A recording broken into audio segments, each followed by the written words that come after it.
Hi guys, this is Nature Matter 104 and our topics are hybridization and then pi and sigma bonds. And I did give you a little homework assignment out of chapter 8 and chapter 9, and this will be due on, let's see, Friday the 31st. Okay. And those problems will refer to Nature Matter 103 and 104. Okay, so getting started with part 1 of these notes, the topic is orbital hybridization. And we want to start off with a couple points of relevant trivia. And the first point is that all atoms have orbitals, and that an orbital is a three-dimensional space around the nucleus where a high likelihood of finding an electron exists.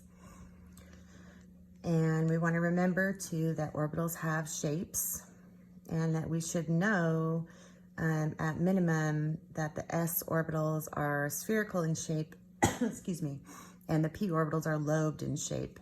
You don't need to know the d and the f orbital shapes at this level of chemistry. Okay, so moving on with our relevant trivia, so to speak, we'll start with another statement here, and that is that when an atom bonds, its orbitals hybridize to bring all the electrons to the same energy level.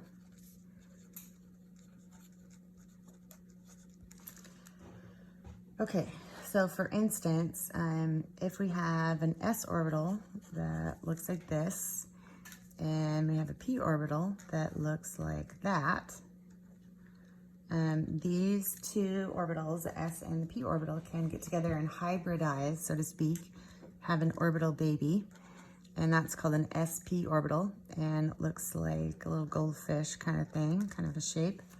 So this is a hybridized orbital where these two are non-hybridized orbitals. Okay, so the reason again that an atom would hybridize its orbitals, or that they're thought to hybridize their orbitals, is to bring all the electrons to the same energy level. So we also want to remember that we will be asked to determine which type of hybridization is occurring at a particular atom. So to tell which type of hybridization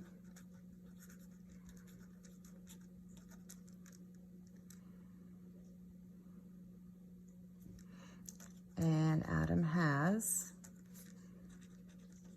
in a molecule, there's a really quick and easy way to do it. What you're going to do is you're going to count at the number of domains around the central atom, around the atom in question.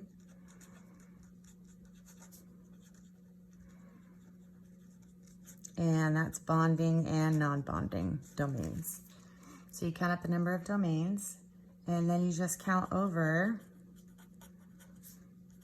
on this list, and it tells you what the type of hybridization is. So here's the list. I'll put it in a different color, maybe in pink. We have an s orbital, we have 3 p orbitals, and we have 5 hybridizable d orbitals. Hang on just a minute, I need to turn off my daughter's alarm.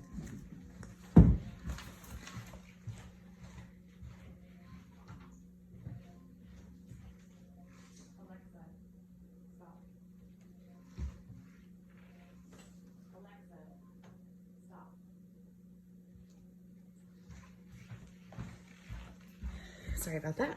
Okay, so we have this list of orbitals that are hybridizable. We have 1 s, 3 p's, and 5 d's. And let's say that we counted around our atom. We want to know what the type of hybridization is.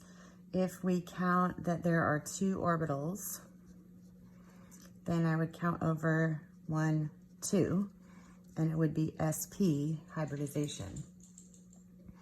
If there are, oops, sorry, that word should be domains, my bad.